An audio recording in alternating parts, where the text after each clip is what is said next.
Alright, the ship's all ours. And now it's time to engage in the regular Mass Effect ritual of getting to know your crew. Because we have a bunch of, especially since we have a bunch of new people, but we barely got to meet the people that we had in the previous mission either. Hello. Grabbed you. Commander, something you need? So let's meet Seth Green, Joker. How's the Normandy performing? Is she everything they said she'd be? She's the best ship in the fleet, if you've got a pilot who knows how to handle her. Balance isn't what you'd expect. Takes a while to get used to that oversized drive core we got stuffed in the back, and her power can sneak up on you if you're not careful. The Normandy's probably too much ship for your average Alliance pilot, Commander. Lucky for you, I'm anything but average. So he's full of himself a little bit, but hopefully that's completely deserved, because we're kind of stuck with him. He sure as hell doesn't look like a crew member, which is kind of funny. He's just got a beard and a hat, and everything looks out of place compared to basically every other character we see around here, which seems to imply that he must get some sort of special treatment, and that's hopefully because of his character's skills as a pilot and not because he's played by Seth Green. Although Seth Green doesn't really look like that either, so who knows. I like to know my crew. Mind if I ask you a few questions? I can see where this is going. You did a background check on me, didn't you? Well, I'll tell you the same thing I told the captain. You want me as your pilot. I'm not good. I'm not even great. I am the best damn helmsman in the Alliance fleet. Top of my class in flight school, I earned that. All those commendations in my file, I earned every single one. Those weren't given to me as charity for my disease. What are you talking about? Are you sick? You mean you didn't know? Oh, crap. Okay, I've got Wrex syndrome, brittle bone disease. The bones in my legs never develop properly. They're basically hollow, too much force and they'll shatter. Even with crutches and my leg braces, it's hard to get around. One wrong step and crack! It's very dramatic, but I've learned to manage my condition, Commander. Put the Normandy in my hands and I'll make her dance for you. Just don't ask me to get up and dance unless, you like the sound of snapping shin bones. I need to know more about this Wrex syndrome if I'm putting my ship in your hands. Yeah, of course you do. It's an extremely rare condition. Nobody knows exactly what causes it. Genetic, maybe. It's treatable, but there's no cure. They classify my case as moderate to severe.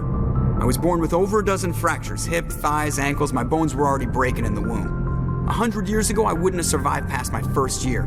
Lucky for me, modern medical science has turned me into a productive member of society.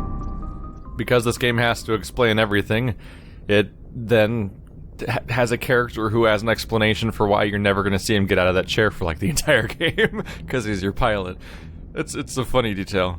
I'd almost expect him to be wearing like metal, like it's the future. Put on your big old mecha legs, and you'll be like half freaking Zord and half pilot or something.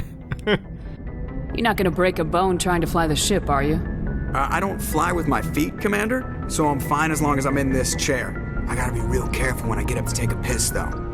I can do my job as well as anyone on the ship. Better, actually.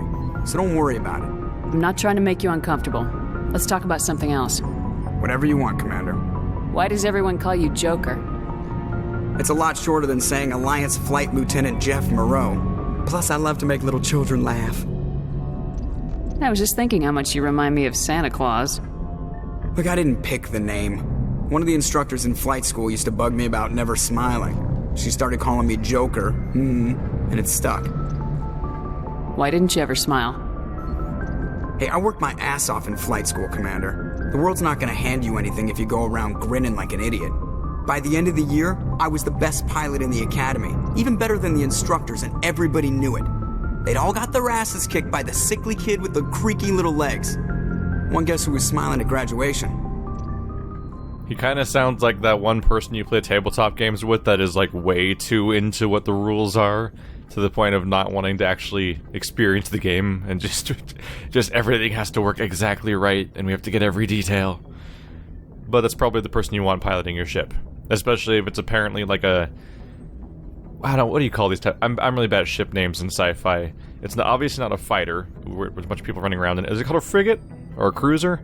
It's not a giant ship. It's basically like a big plane as far as size goes. so it's not the type you'd usually expect to have really heavy-duty stuff in it, but apparently it can warp around, and that's what he was talking about there, is that you have to compensate for it having a crazy engine that you're supposed to have in a larger vehicle. And so it's kind of one of a kind. It's a weird hybrid of different vehicle types. How'd you end up joining the Alliance? Look, if you're looking for an inspirational tale of the crippled kid overcoming impossible odds, you're gonna be disappointed. My mother was a civilian contractor working for the Alliance. I basically grew up on the Arcturus station back when they were building up the fleets. Spend all that time around Alliance ships, there's a good chance you'll end up going to the Academy. I have to go. Alright, see ya. That's about all we got. Joker's interesting. They kind of...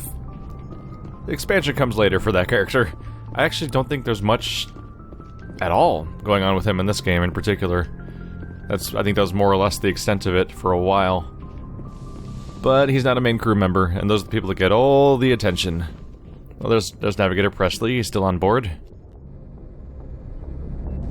If anyone has to take over for Captain Anderson, I'm glad it's you. I'm not sure about having non-humans on our ship, though. We're all on the same team here, Presley. With all due respect, ma'am, that's what they said about Nihilus. Look how that turned out.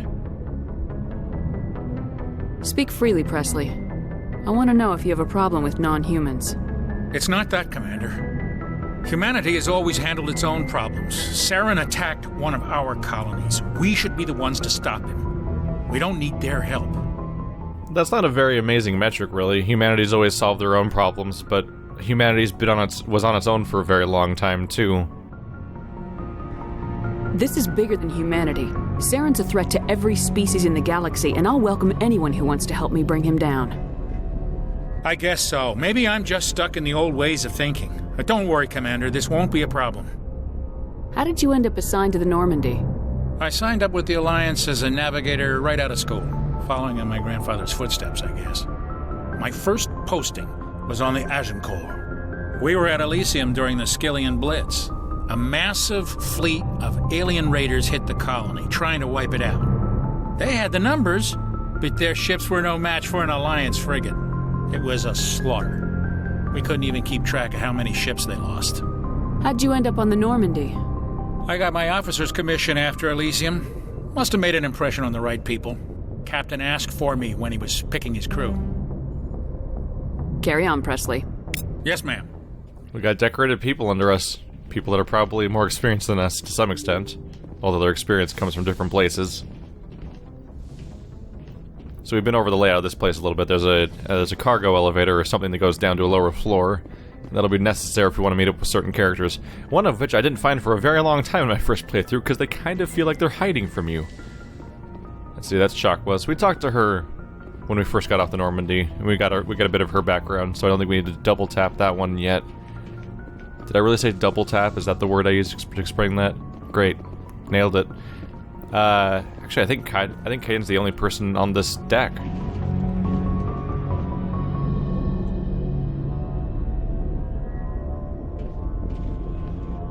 Anything you need, Commander? Yep, get used to that weird animation. Every time you talk to Kaiden, you awkwardly, slowly approach them in complete silence, and then he slowly rotates towards you, and it happens every time, and it always looks kind of odd. Just trying to get a sense of where the crew's at. Thoughts? I've wasted enough of your time for now, Commander. We'll have time for personal debriefings later. What's your opinion on the last mission? I don't see how we could have done things any better. At least not without getting to Eden Prime sooner. And we were on the scene faster than any other Alliance ship could have been. We'll talk another time, Lieutenant. Commander? There's not much to go on with him yet, but Chakwa's told us a bit about his implants, and we'll probably have time to talk to him about those later. There's generally a pattern with these characters where the way that they handle this game is really similar to how they handled Knights of the Old Republic, where basically, if you talk to your party members after every main story mission, you generally have a bit more you can go into, assuming you've been treating them decently throughout the game and they're not closing them off to you in one way or another. I think, in this case, Kaiden's treated a little differently, because well, I think I may have exhausted his dialogue right after the Prime mission. So there's Wrex, there's Ashley, and there's Garrus, and we'll get to Tali in a bit. So everyone's sort of jammed down here, more or less.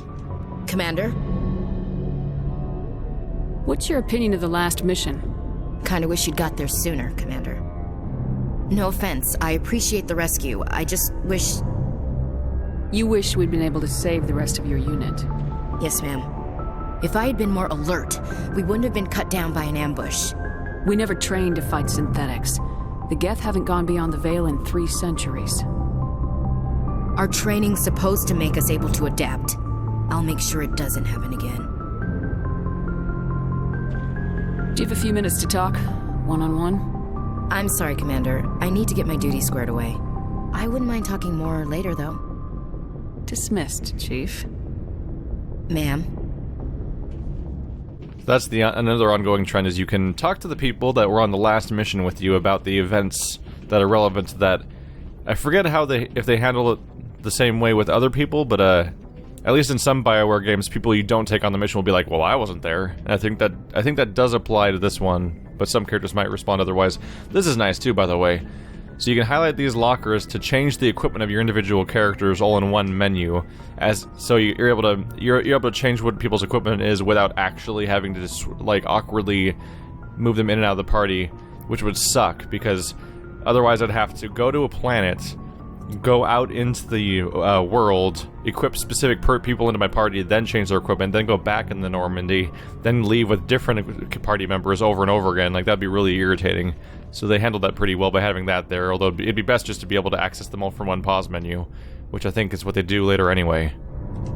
Nice ship you've got, Shepard. What can I do for you? What's your story, Wrex? There's no story. Go ask the Quarian if you want stories. I love just an awkward pause, like, nope, I'm not saying anything. You Krogans live for centuries. Don't tell me you haven't had a few interesting adventures.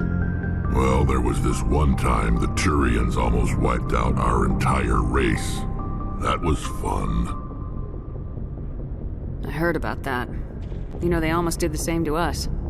It's not the same. It seems pretty much the same to me. So your people were infected with a genetic mutation? An infection that makes only a few in 1,000 children survive birth? And I suppose it's destroying your entire species? I suppose it isn't all the same. I don't expect you to understand, but don't compare humanity's fate with the Krogan. Sorry, Wrex. I wasn't trying to get you upset. Your ignorance doesn't upset me, Shepard.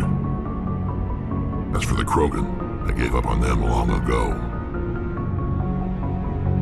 The Genophage infected us, but it's not what's killing us. So this is what we got hinted at earlier when we were on an elevator ride. They talked about the Krogans coming together to sue a pharmaceutical company that was claiming to cure their infection, which is this Genophage. Something that they were infected by to curb their population growth because they were seen as a threat to the entire galaxy. Which you can kind of see why, because he's huge, and he's not weird. That's pretty normal. They're giant hulking war monsters, basically. They're this game's equivalent of Wookiees or Klingons or something. Well, Wookiees might be a bad example. I don't think Wookiees. Well, in the main Star Wars movies, there's like one Wookiee aside from that one awkward part where there was way too many of them in a bad prequel. But they don't really seem like space types. So yeah, Klingons, to an extent. People weren't happy about that, dealing with them. What can you tell me about the Genophage? Ask the Solarians if you want details. They made it. All I know, it makes breeding nearly impossible. Thousands die in stillbirth, and most never get that far. Every Krogan is infected, every one. And no one's rushing to find a cure. Why don't the Krogan try to find a cure? When was the last time you saw a Krogan scientist? You ask a Krogan, would he rather find a cure for the Genophage or fight for credits? He'll choose fighting every time. It's just who we are, Shepard. I can't change that. Nobody can. Are your people really dying? We're sure not getting any stronger. We're too spread out. None of us are interested in staying in our own system. Lots of species have left their homes and prospered. But they go to colonize new worlds. We're not settlers. We're warriors. We want to fight. So we leave. Hire ourselves out. And most of us never go back. So long, Wrex. Shepard. Wrex. Shepard. Shepard. Wrex. So, Genophage. Krogan. Not a happy time. They're a good example of why a lot of different space universes, by which I mean fictional universes, not universes in this, well, yeah. Not in this reality is what I mean. It's why a lot of forms of fiction have some sort of rule against bringing people out into space that haven't reached it on their own, because it's a certain milestone for their own culture to reach, and the Krogans didn't reach that milestone. They just haven't. But they're in space anyway because of interference, and they just don't have the kind of culture that sustains a race when they're out here, and it's becoming a problem. Add that to the fact that because they were so dangerous, they were infected with something that makes them harder to survive, and now they're spreading out to space where they're not even around each other half the time. Really hard to keep things going at that point. Thanks for bringing me on board, Commander. I knew working with the Spectre would be better than life at C-SEC. Have you worked with the Spectre before? Well, no, but I know what they're like. Spectres make their own rules. You're free to handle things your way. At C-SEC, you're buried by rules. The damn bureaucrats are always on your back. For the most part, the rules are there for a reason. Maybe. But sometimes it feels like the rules are only there to stop me from doing my work. If I'm trying to take down a suspect, it shouldn't matter how I do it, as long as I do it. But C-SEC wants it done their way. Protocol and procedure come first. That's why I left. Kinda problematic. So Garrus is probably a pretty big proponent of the renegade route, basically. He wants to do good, but he's willing to bend the rules to do good. But oftentimes those rules exist for a reason, and he maybe isn't fully thinking through what damage he could do along the way to his greater good. So you just quit because you didn't like the way they do things? There's more to it than that. It didn't start out bad, but as I rose in ranks, I got saddled with more and more red tape. C-SEC's handling of Saren was typical. I just couldn't take it anymore. I hate leaving. I hope you made the right choice. I'd hate for you to regret it later. Well, that's sort of why I teamed up with you. It's a chance for me to get off the Citadel, see how things are done outside C-SEC. Either way, I plan to make the most of this. And without C-SEC headquarters looking over my shoulder, well, maybe I can get the job done my way for a change. If getting the job done means endangering innocent people, then no. We get the job done right, not fast. Got it? I wasn't trying to. I understand, Commander. Yep. That's exactly what he was saying, though. He's saying he doesn't want to say that because he's arguing that he's not making that point because he doesn't want to be caught admitting that he'd endanger people. And he maybe hasn't even thought out through the fact that he may be endangering people, but he totally goes down the thought process of things that, like the way that you end up hurting people along the way by not following procedure when maybe you should. He's also got a rather romanticized idea of how about Spectres, all these big problem solvers that can get past all the red tape and are like, well, basically Jedi. But now he's got to deal with me, somebody who's been a Spectre for all of an hour and has nobody telling me how to do the job, and I may not do any of the things that he wants me to do. Hey, Commander, you know that Quarian, Tali? She's been spending all her time down here asking me about our engines. I'll tell her to leave you alone. What? No, she's amazing. I wish my guys were half as smart as she is.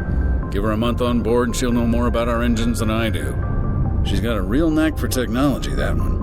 I can see why you wanted her to come along. I figured she'd be a real asset to the team. You got an eye for Tali, Commander, but I'm guessing that's not why you came down here. Fill me in on the IES stealth system. How does it work exactly? You can't hide a ship out in space. They emit too much heat and radiation. Too easy for sensors to pick them up, unless you find a way to capture those emissions. So our stealth systems trap the energy we give off in storage sinks built into the ship itself. No emissions to give away our location. Eventually the sinks have to be vented. More than a few hours silent running and they overheat. Cook us inside our own hull. There's no way for anyone to detect us? A visual scan can still pick us up. Anyone looking out a window can see us plain as day. But you have to be pretty close to get an actual visual out in space. Most vessels rely on scanners. As long as the stealth systems are engaged, they can't see us. Not unless we accelerate to FTL speeds. Why doesn't it work with faster-than-light travel? Cranking up to FTL blue shifts our emissions, pushes them into frequencies too high to capture in the sinks. As soon as we make the jump, it's like setting off a flare. Sensors can pick up our location whenever we enter or exit FTL flight, but for short-range missions, our stealth systems are amazing, and we've got the only one. I really like the approach there, because a lot of different fictions involve spaceships that actually turn invisible for all intents and purposes. You'll see like a weird shape, like distorting the stars because it's bending light around it or something like that, and that's a fun concept for literal invisibility, but how useful is being invisible in space exactly? Who the hell's looking out windows in space? And how do you see somebody in the utter darkness of the stars out in the middle of nowhere? And how far away, like how do you pick out a ship in the distance that's not just a star? Like, space is so huge that sensors make way more sense. And the idea that then stealth just involves covering your emissions or anything that can get picked up by sensors, it's rather interesting. It's a different approach. It's not the first place I've ever seen it, but it's less.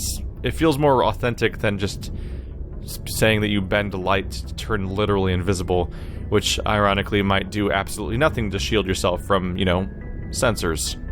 I want to know more about the Normandy. She's the best ship I've ever served on, probably the fastest vessel ever designed, and she's the only one using the new Tantalus drive core. What's so special about the Tantalus drive core? Proportionally, it's about twice the size of any other vessel. Not only are we faster, but we can run at FTL speeds longer before we have to discharge the core. Where else have you served, Adams? If you name a class of Alliance ship, I've probably served on it. Everything from dreadnoughts and carriers right down to frigates like the Normandy.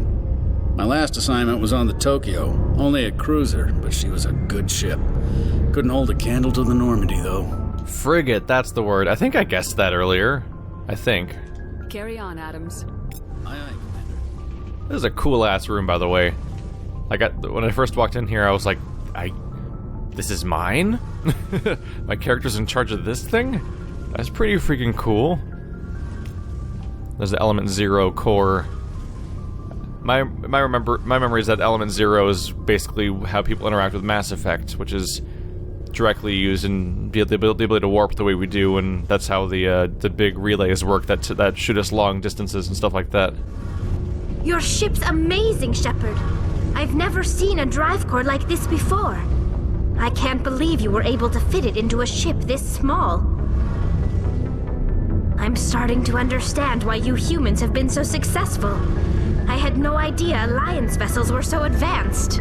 The Normandy's a prototype, cutting-edge technology. A month ago, I was patching a makeshift fuel line into a converted tug ship in the flotilla. Now, I'm sitting on board one of the most advanced vessels in Citadel space. I have to thank you again for bringing me along. Traveling on a vessel like this is a dream come true for me. I had no idea you found ship technology so interesting. It comes with being a Quarian. The migrant fleet is the key to the survival of my people. Ships are our most valuable resource. But we don't have anything like this. We make do with cast-offs and second-hand equipment. We just try to keep them running for as long as we can. Some of the fleet's larger vessels date all the way back to our original flight from the Geth. I can't believe your fleet's still using ships that are 3 centuries old. They're constantly being repaired, modified, and refitted. They aren't pretty, but they work, mostly. We've tried to make ourselves as independent as possible on the flotilla, grow our own food, mine and process our own fuel. But some things we just can't make on our own. A patch to maintain the hull integrity requires raw materials we just don't have. That's why our pilgrimages are so important. Tell me about your people. Our lives aren't easy. Resources are scarce, and we are constantly on the move. Everything we do must in some way contribute to the continuation of the migrant fleet. There are 17 million Quarians in the flotilla, and each of us relies on the others for survival. The bonds among my people are strong. Unfortunately, we have had to surrender many of the freedoms and civil liberties other species take for granted. What kind of freedoms? Well, it's illegal for parents to have more than one child. If our population grows too much, it would strain our resources to their breaking point. Of course, we also can't allow our numbers to become too few. If our population is in decline, the rule against single births is temporarily repealed.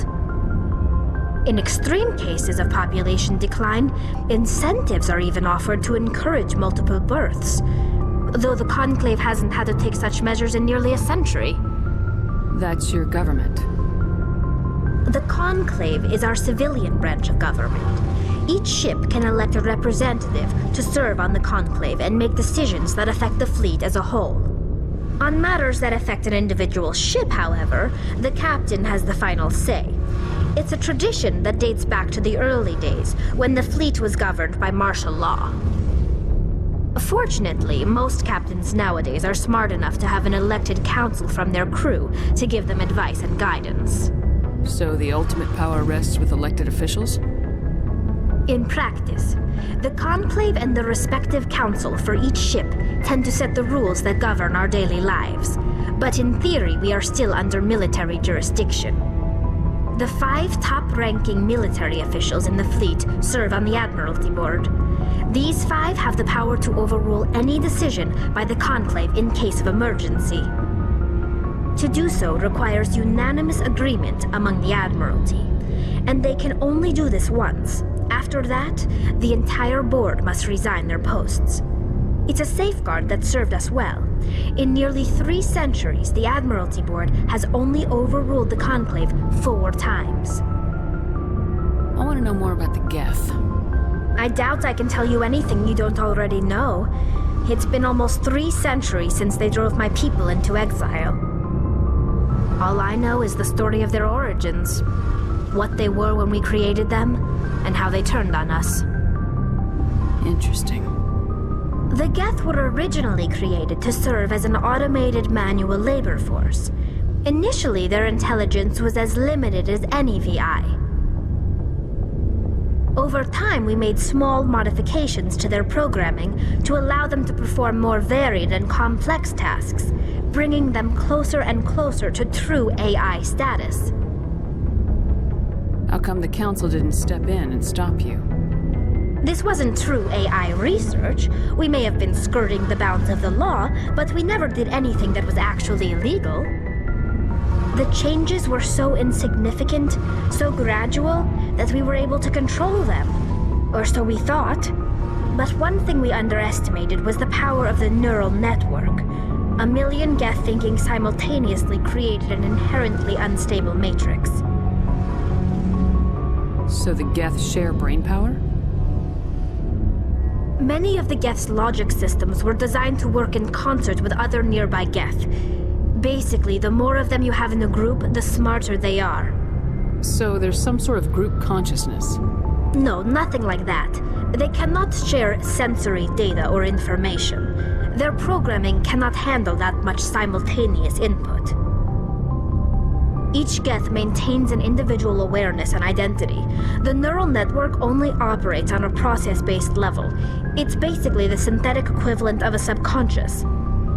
But when they're in close proximity, they can coordinate low-level functional processes, freeing up more capacity for original or independent thought.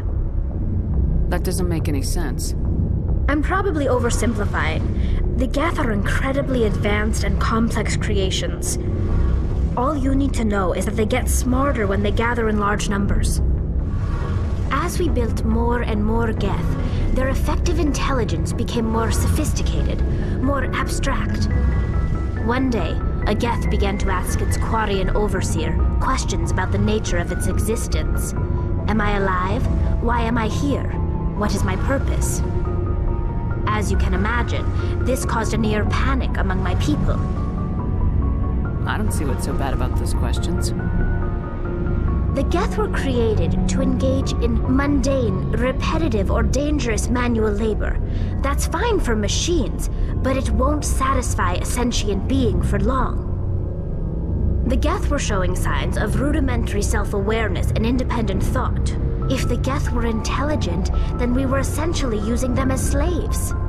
It was inevitable the newly sentient Geth would rebel against their situation. We knew they would rise up against us, so we acted first. A general order went out across all Quarian-controlled systems to permanently deactivate all Geth. The Geth responded to this order violently. You didn't really think they'd just let you destroy them without a fight, did you? The hope was that most of the Geth would still be little more than machines, incapable of organized resistance. But they had progressed much further than anyone anticipated. The war was long and bloody. Millions upon millions of Quarians died at their hands. In the end, we were forced to flee our own homeworld. We feared the Geth would pursue us, but they never came beyond the Veil. Now we drift through space, exile, searching for a way to reclaim what was once ours. It's hard to feel sorry for you. Your ancestors tried to wipe out another species. We made a mistake when we created the Geth in the first place, but we did not make a mistake when we went to war against them. If we had not acted, they would have wiped us out. They're a synthetic life form. They have no use for organics. None. Why do you think they cut themselves off from the rest of the galaxy? Why do you think they've killed every organic being who's ever tried to contact them? They didn't kill Saren. What does that tell you? The Geth are not innocent victims in all this. They're the enemy. They want to destroy us. Not just the Quarians. All organic life. That's why they've joined up with Saren. And that's why we have to stop him. I want to know more about the pilgrimage. When my people reach maturity, we leave our birth ships and seek acceptance with a new crew. It's necessary to maintain genetic diversity among the fleet. But no ship wants to accept someone who will be a burden on them. So, to prove our worth, we embark on a pilgrimage.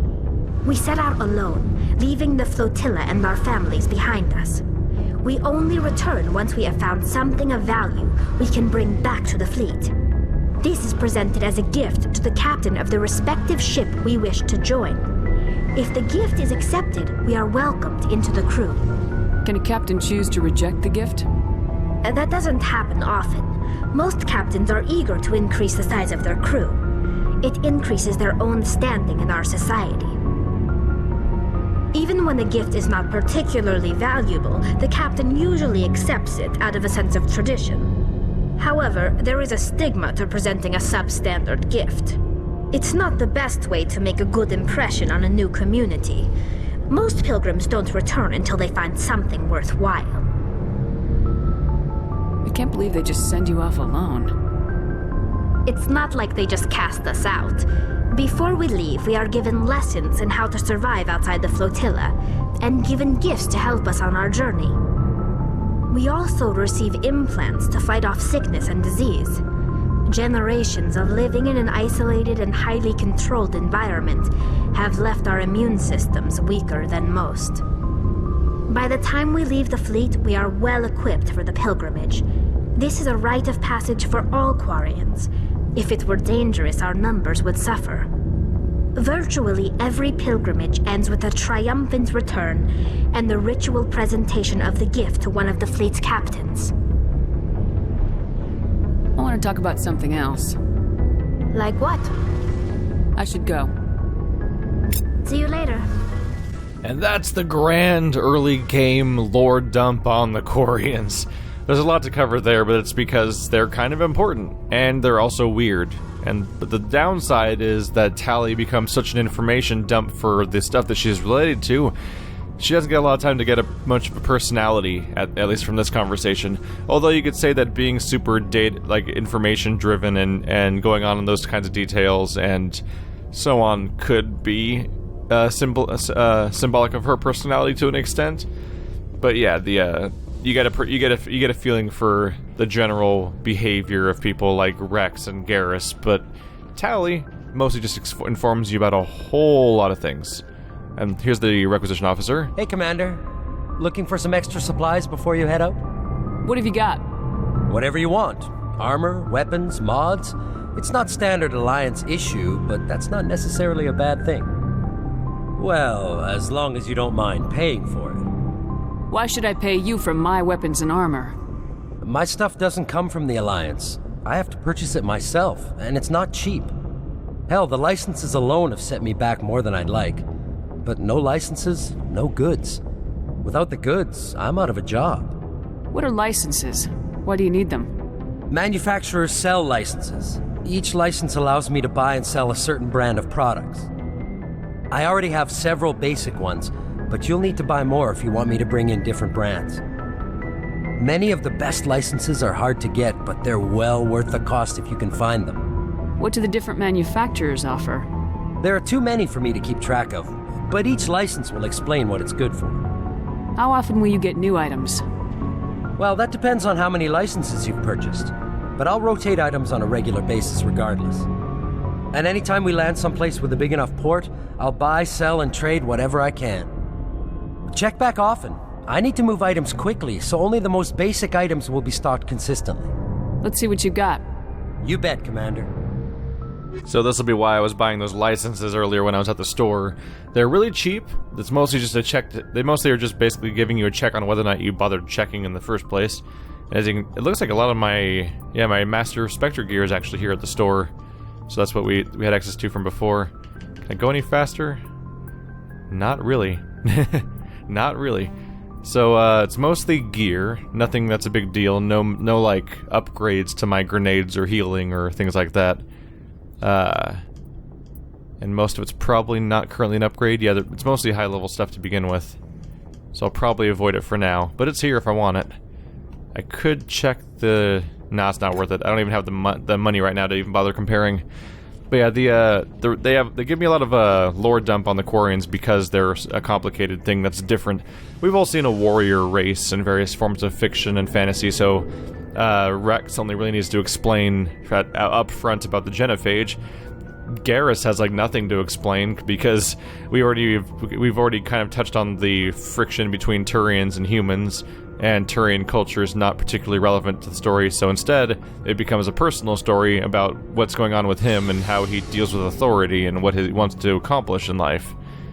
Whereas Tali has to explain the pilgrimage that brought her here, which is a symptom of the current state of her race, which is directly tied to the main villain that we're dealing with in the game, because the main opposing force we're dealing with is the Geth. So she has to explain the Geth. Then she has to explain who she is as Quarians, because Quarians are weird because they're not just some people with a normal government on some planet somewhere that's just being a species. They were wiped out almost to extinction, only have 17 million people, which is not a lot of people. I'm running on the assumption, I could check the codex to double up, I guess, but I assume that the humans are in a similar state to our world of humans, but plus time, so there might be billions of humans, which really draws into attention how few 17 million is. Between the Quarians and the Krogan, you really get a sense for this idea that like certain species are really fighting to even exist in this galaxy, and a lot of them may not succeed in the end, and like they're on the verge of extinction for various reasons. But the story of the Quarians is pretty cool, though. At least like the part behind their current state. The idea that they don't have a home, so for hundreds of years they've just been rebuilding and repairing the same ships that are just drifting in space together for maybe indefinitely, but it can't be indefinite. That's just going to get more expensive and more improbable over time, and eventually they either have to take back what's theirs, find a new home, or give up.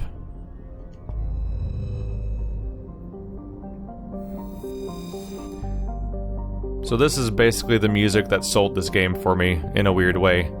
A long time ago, not that long ago, when I was playing No Man's Sky, I preempted it by talking about why No Man's Sky was probably going to be disappointing.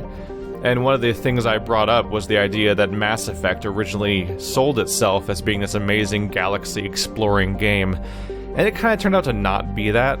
That was mostly a grand exaggeration of how much variety and content the game was ultimately going to have to offer, because it's not even particularly long for an RPG, let alone some sort of galaxy explorer. And No Man's Sky was showing all the same signs, so I drew a comparison between the two that I think was ultimately pretty apt. But this goddamn song just drills itself into your brain. We have a little entry on the Citadel. Supposedly constructed by the long-extinct Proteans, this colossal deep space station serves as the capital of the Citadel Council.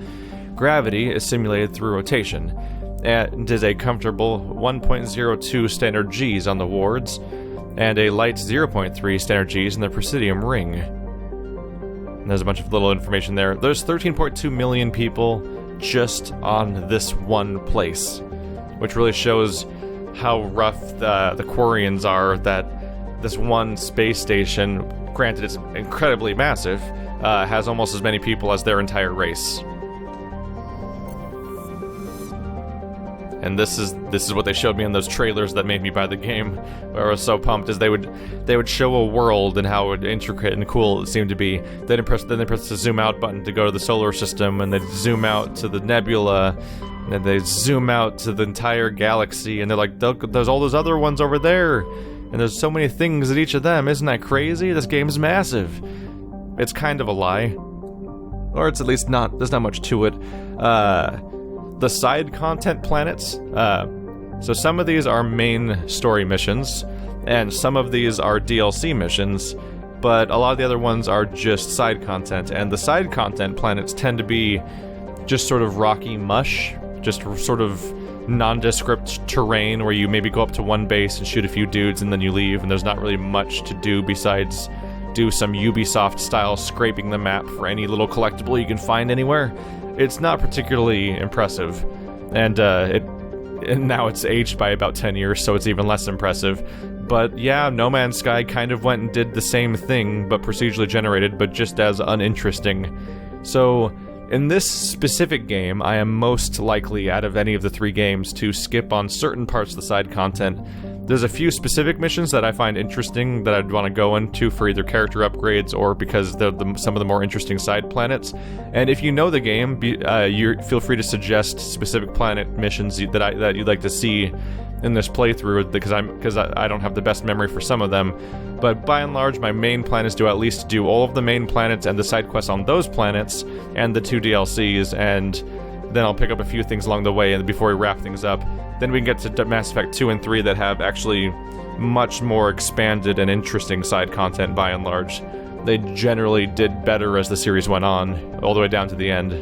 So, first goal for me is I want to go to Liara's dig site, which is pretty much how I start every playthrough. And here we see it zooming in. I'm not, unlike the Citadel, that was just one linear thing. I can go to a series of different systems here, but our goal here is... Actually, I don't know, do I? Do I actually know which one it was? None of them are highlighted. I might have to search, actually.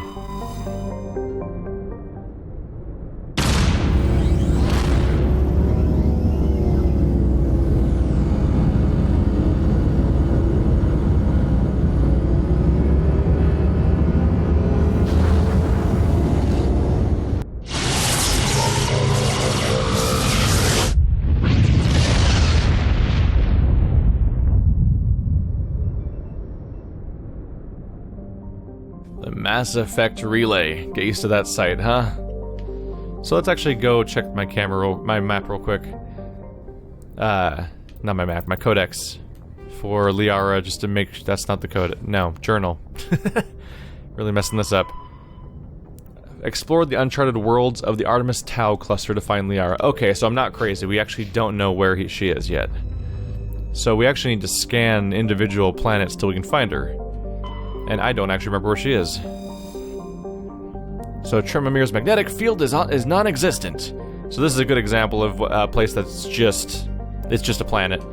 It looks like a node on the map, but it just has a description for sci-fi nerds, and that's about it. Commander, I'm picking up a signal from the planet's surface. It looks like an automated distress beacon. Daedalus. It's a terrestrial planet with an atmosphere of carbon dioxide and nitrogen. Daedalus's surface is covered and wide deserts and silicate sand, with only a few areas of igneous rock highlands to break the abrasive, dust-choked wind. You know what? Let's show you people. I don't think this is the right planet, but I'll go ahead and show you what the average side content looks like if I'm at the right place. Let's see. And you always pick some people to come along with you regardless.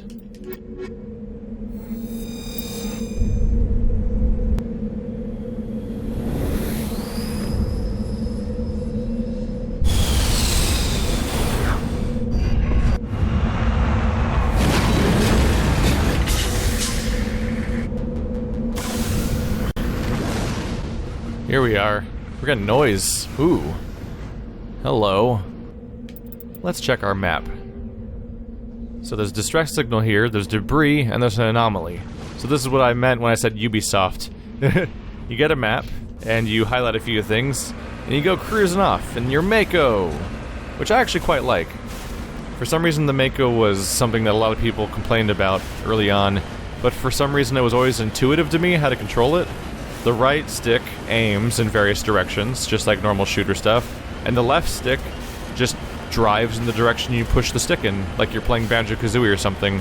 So like if I press right, it goes right, and if I press left, it goes left. And if left is directly behind me like it is right now, I'll back up. So you want to like slowly rotate if you want to actually turn around. And then A makes your thruster go off. And then you can repair yourself with Omni-Gel with the Y button. It's got a Gatling gun, and it's got a cannon. Alright, so here's our distress beacon. And that's bad. And immediately we're in danger. And I died, apparently. Huh. That was abrupt. It's more or less the normal thing to have happen with the Thresher Maw, which is apparently what we managed to find here. But I didn't even see myself get hit. I think the game had a little bit of a performance hiccup there when it was trying to load the enemy in. So I'll probably end up just leaving, actually. The Thresher Maw, if I remember correctly, is kind of brutal.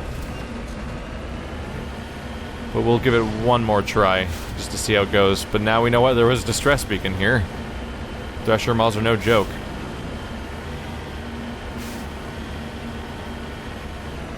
There's there's Alliance Marines just dead on the ground everywhere. There it was, it shoots like acid at me. Oh. Watch out. Just gotta keep moving. Yeah, that's fair. Yeah. So we're going to be sticking with the main content, is what I'm saying, for a lot of the game. You can see that this is like, it's a neat detail. You can tell they were ambitious about something. And I love this game, but damn, these places aren't particularly interesting. If only I could remember how to leave. There we go. Return to Normandy's on the map. That's brutal, he actually spawns directly under you. To be fair, that's probably one of the worst pieces of content, out of all the side content, is the Thresher Maw encounter. The way that it just one-shots you and everything, and spawns directly under you. There might have been some indication somewhere where it was going to come up, but I'm not sure if that was even necessarily true. Here we go. On to Malka, so I can survey this place. We get a gas deposit surveyed. Scans from orbit have detected a large concentration of hydrogen. Oops. So I think you actually get... There it is. So I got some level up just from that. So scanning specific planets can give you rewards. Which is why there's an incentive to actually bother doing this.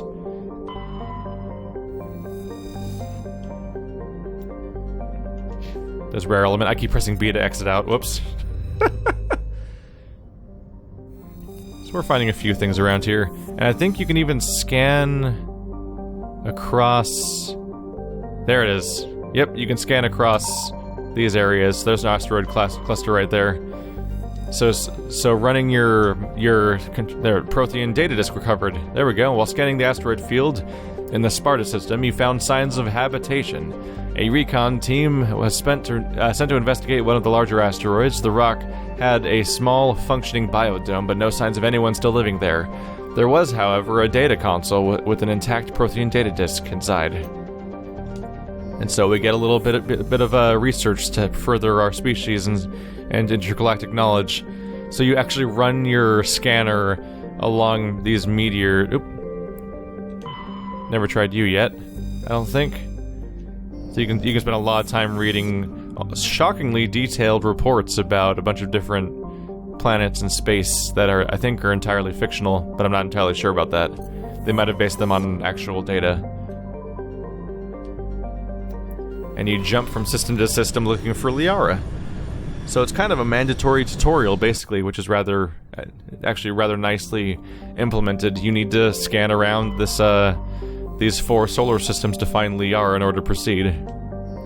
Because you just know that she's somewhere in the Artemis Tau cluster. She's probably not on one of these asteroid scans, because that'd be a little harder to find. Heavy metal.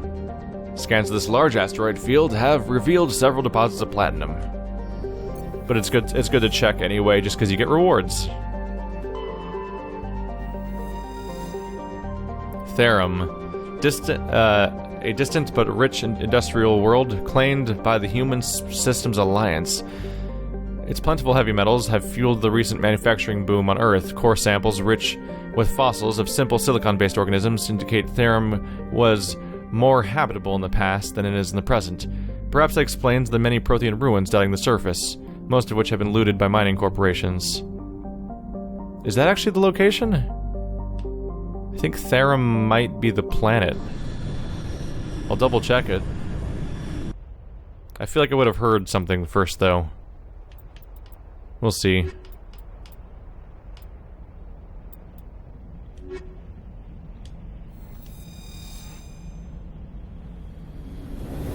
The fact that it had unique art and talks about Prothean ruins makes me think it might be where Liara is, which I genuinely don't remember. But it might be a random nonsense location, too. This seems promising. Let's look at the map. Oh yeah, there we go. This is just a real level, as you can tell. Not a... Commander, I'm picking up some strange readings. Really strange, like off the damn charts. It looks like it's coming from an underground complex a few clicks away from the drop zone. Here we are. And I apologize if somebody mentioned what planet Liara was on, and I could have forgotten that. It can happen between recordings too. But I think this is it. If nothing else, this is genuinely like a level to play through and not a big square to randomly wander around in. Any attackers? Oh, there's a blue glow. Could be ships.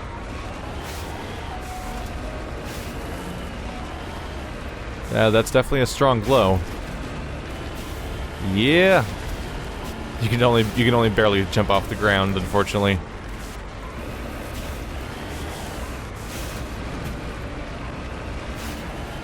Anyone here to stop us? I do like that you're forced to explore a little bit to try to find Liara, unless I'm forgetting some important detail that gives away exactly where she is.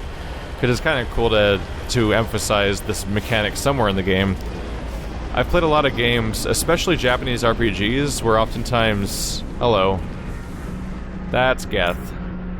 Yep. That's Geth. I play a lot of games where they'll just have systems in the game and then never acknowledge that system anywhere in the actual campaign, and then it just feels like the system has no place in the game. Like that kind of happens in like games like Assassin's Creed and Fable also. Is like they'll have those games aren't bad about having like property management mechanics for some reason, where you buy a bunch of property and it's basically pointless and it breaks the economy because then you get so rich that that money means nothing and you get everything you want for the rest of the game. So like a lot of games are full of systems that either break the game or are never acknowledged by the game, and sometimes you get like a mandatory tutorial but never matters. But this is kind of this was at least intended to be a core part of the game, so it makes sense to focus on it for a little while. I think those are turrets. Only a fool punches a map back in the mouth. We should sneak around and pull its tail. Woohoo!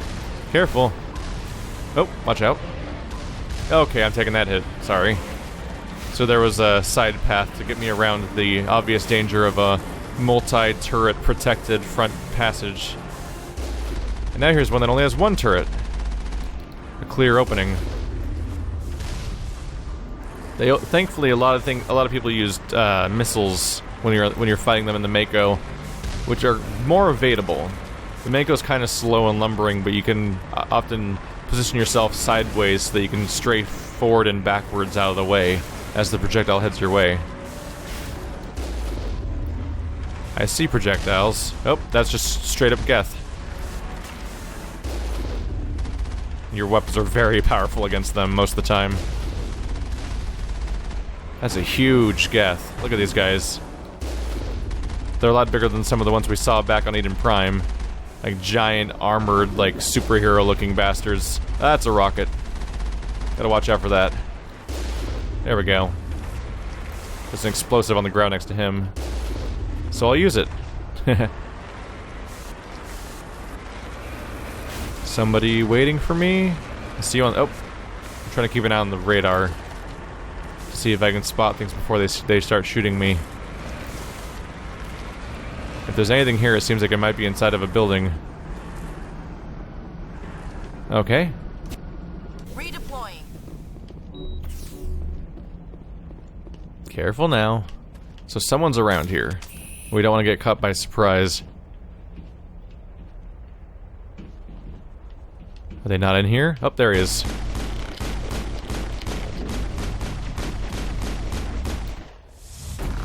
On the ground. There we go. So he was guarding the gate control that we need to proceed. This actually functions as more tutorialization, basically. You're forced to explore to find Liara, and then you're also forced to physically remove yourself from the Normandy in order to proceed. Once they put you in a situation where you have to get out and press a button. I think if you would take too long, your characters will eventually actually explain what to do. But I'm not really sure anymore. I wasn't really planning on waiting and staring around until something happened. Is anything stashed around here? No, nothing. Oh no. There may be something back there. Oh, that's also a crate. Might as well grab what we can. There's just spare wheels lying around. I may have sent those flying around with those explosions earlier.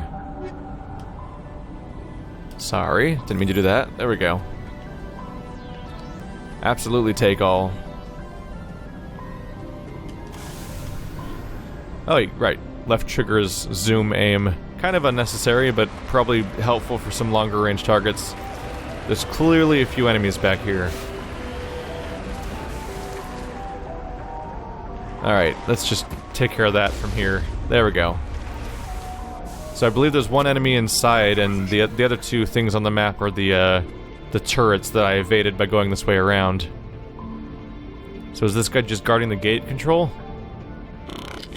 Rocket Trooper, nope. No thank you. Apparently physics alone was enough to do the job that time.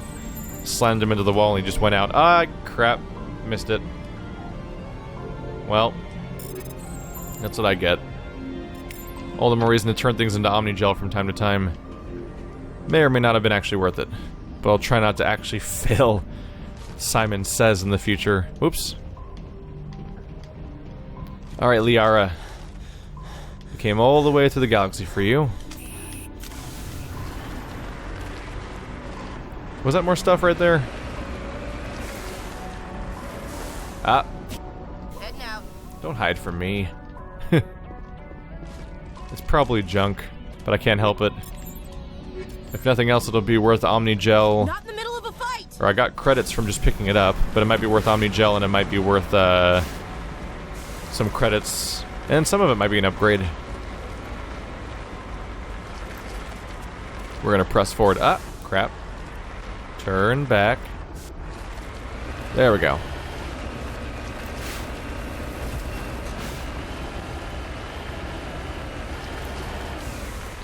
Trying to keep an eye out for any... Oh yeah, I can see stuff sort of glistening in the distance.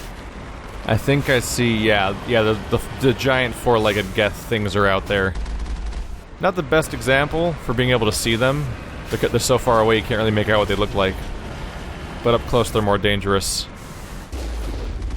You guys might... If you haven't seen one before, you might have to wait for a cutscene to get a good look at them. Sooner or later you'll get a chance to look at... There's kind of a view. So not as big as the Mako, but they're pretty big. I might even be able to ram them, but I wouldn't really want to try that necessarily. Whoops. Ah, they just barely got me. There we go. That's more what I was going for. Oh god, don't go in the lava. Nobody wants to see me restart this mission. There's at least 2 more out here. I will say that there's nothing remarkable about Mako combat, so I can't argue too much with people who don't like it, because there's not really much going on here. But I was confused by people that seem to have genuine trouble with it, like they found it unplayable. Because generally I just find it really straightforward.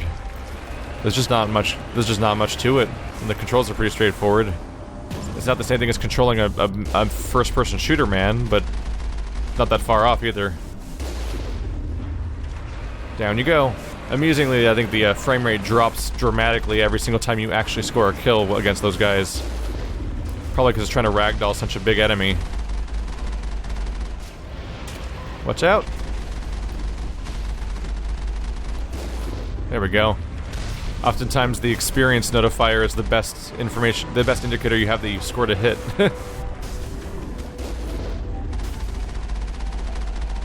Thing's huge. Whoopsie, there we go.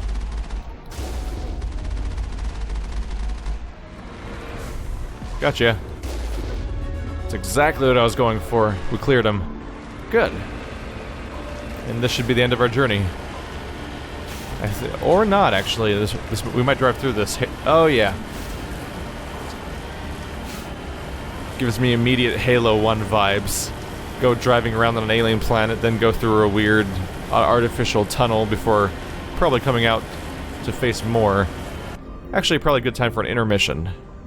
Let's level up our characters that I think may have gained 2 levels since I last upgraded them. So we have a couple points I can put to intimidate. Let's maybe just start with that. I do want to gain access to a few of these other skills. But maybe... It looks like I got an automatic point in charm that I did not put in there in the first place, I think. Or did I screw up and put a point in charm on accident? I don't think I did.